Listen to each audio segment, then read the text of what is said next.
À Madrid, on ne compte plus les hôtels, les bars et les discothèques qu'il a décorés et réinventés. Pour Tomás Alia, tout a commencé en 1999, ici, au Larios Café. Nous sommes au Larios Café, qui est l'une de mes premières fiertés.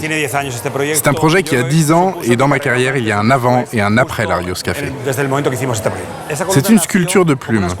Il y avait à peu près 8000 plumes que j'avais rapportées de Londres et qu'un artiste avait collées une par une. Puis avec le temps, elles ont vieilli et on a dû les remplacer par ces boules. À Madrid, il n'y avait pas une véritable culture de l'ornement. On ne soignait pas les lieux publics. Il n'y avait pas de réelle attention portée sur le design, par exemple. Fondamentalement, j'ai été formé par l'école de la vie, par les gens. Ma formation a été davantage pratique que didactique.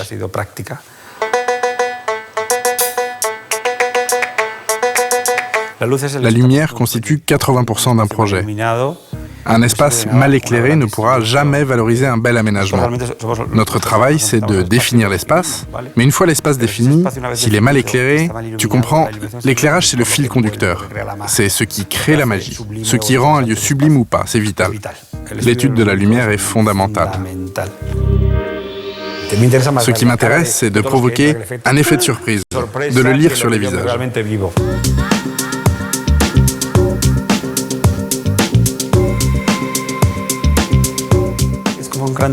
C'est un peu comme une longue robe qui, avec ses formes courbes, dessine tout cet espace de lumière voluptueuse.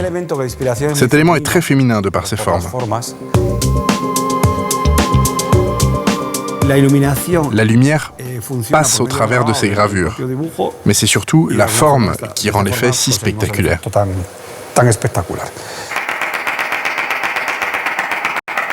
D'abord, ça a été gravé, puis colorié. Je pense être un chercheur de tendances, plus particulièrement quand elles viennent des pays émergents.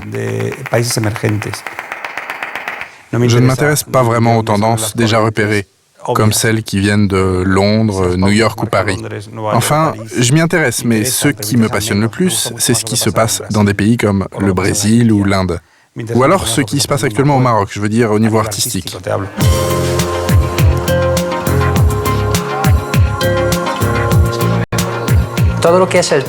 Pour Tomás, le travail, c'est la vie. Tomás est un peu comme une éponge. Il n'a pas une signature précise. Il est devenu l'emblème du design avant-gardiste madrilène.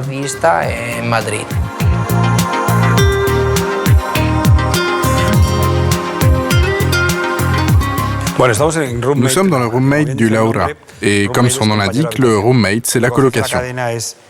La chaîne propose à la fois du design, du confort et du luxe, le tout pour un prix très raisonnable.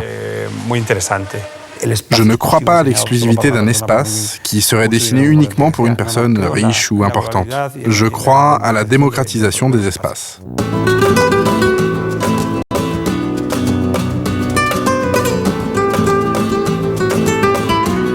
Il y a une figure qui se détache grâce à la couleur rose, et on a rompu le rythme avec ce volume échelonné. Le plus important est de bien distribuer l'espace, c'est fondamental. La provocation aussi est importante.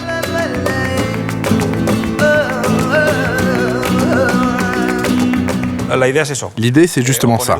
Mettre en opposition deux époques très différentes, très éloignées l'une de l'autre, et tenter de les faire cohabiter. C'était mon intention. Tout est très beau, n'est-ce pas? Oui, ça me plaît beaucoup. Merci beaucoup. De rien. C'est sympa. À bientôt.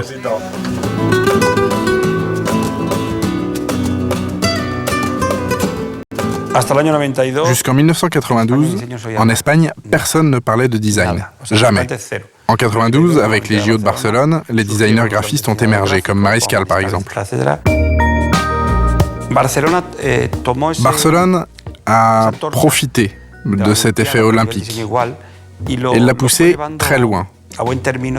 Maintenant, je pense que ça s'est un peu calmé, et c'est le tour de Madrid.